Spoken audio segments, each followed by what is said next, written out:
Habang naglalakad kami papuntang investigation section, tumunog ang cellphone ni Superintendent Padilla.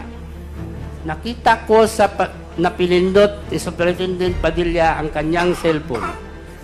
Nadinig ko na sinabi nung tumawag kay Superintendent Padilla, "Congrats, Superintendent Padilla. Job well done." Pero grabe yung ginawang dinuguan. Alam ko na ang kausap ni Superintendent Padilla ay si Presidente Duterte dahil pamilyar ko ang boses niya. Sandali lang. Teka muna. Medyo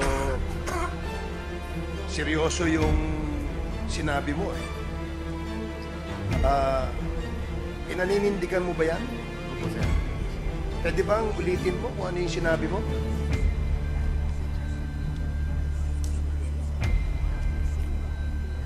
Habang naglalakad kami papuntang investigation section, tumunog ang cellphone ni Superintendent Padilla. Nakita ko sa pinindot ni Superintendent Padilla ang kanyang cellphone. Nadinig ko na sinabi nung tumawag kay Superintendent Padilla, "Congrats, Superintendent Padilla. Job well done." Pero grabe yung dinuguan. Meron kang kasing binanggit eh, na pangalan eh. Yung nandito sa number 29. Ito ay pinaninindigan mo. Pwede bang pakiulit mo ulit kung ano yung sinabi mo dito? Alam ko na ang kausap ni Superintendent Padilla ay si President Duterte dahil pamilyar ko ang boses niya. Nakakausap mo ba si President Duterte? Naririnig ko lang palagi yung boses niya, kaya pamilyar yung boses na narinig ko. Sige, patuloy lang. Pagkatapos ng tawag, sabi ni Superintendent Padilla sa mga kasamahan niya doon, tumawag si Presidente nag-congrats sa akin. Dahil sa sinabing ito ni Superintendent Padilla, kaya lalo akong napaniwala na ang tumawag sa kanya ay si President Duterte. Pagkatapos kaming imbestigahan sa IS, kinausap kami ng hipi ng Bartolina na si Jerome Glassi. Pinapapili kami kung saan selda ang gusto namin at pinapalinis ni Superintendent Padilla. Pinili namin ang Bartolina selda sa IS at doon kami naglagi ng 3 linggo. Pagkatapos ng 2 araw, dumalaw sa akin si SPO4 Arthur Narsulis at sinabihan kami na nandito na ang reward ninyo na tig-1 milyon. Saan ko ito ibibigay? At ang sagot ko, ibigay mo ang 1 milyon sa asawa ko. At ang sani naman ni Fernando Magdadaro, ibigay ang 1 milyon sa kanyang asawa. Pagkaalis ni SPO4 Narsulis, naisip ko na ang usapan namin ay 1 milyon kada ulo, kaya kulang ang reward na natanggap ng mga asawa namin. Ngunit naisip ko rin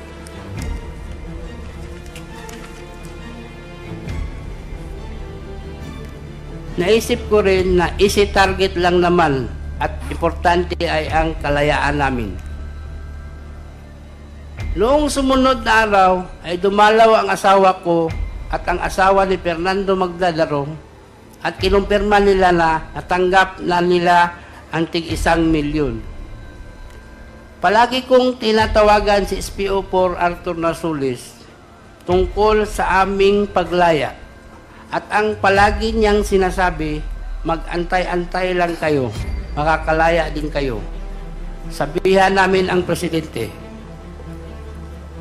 Naghintay kami sa pangakong yun hanggang matapos ang administrasyon, hindi kami tinulungan na lumabas. Hanggang sa pinaamin nila ang kaso ng pagpatay sa 3 Chinese drug lord at kinasuhan kami ng homicide. Ngunit sa kalaunan namin para matapos na at tulungan kaming makalaya. Nakumbik kami sa pagpatay sa 3 Chinese drug lord. Ibinigay ko itong salaysay na ito dahil sa galit ko sa kanila. Ginawa naman namin ang pinatrabaho nila pero hindi naman tinupad ang kalayaan na pinangako. Ang lahat ng sinasabi ko ay sa salaysay na ito ay pawang katotohanan lamang at walang sino man ang nagturo o nag-impluensya. At alam ko rin na maaring gamitin laban o pabor sa akin, sa ngayon ito ay na lang po ang masasabi ko at wala nang ilalagdag pa sa aking salaysay. Bilang patutuo, lumagda ngayong ika-21 Agosto 2024 na lungsod ng Baguio. Maraming salamat.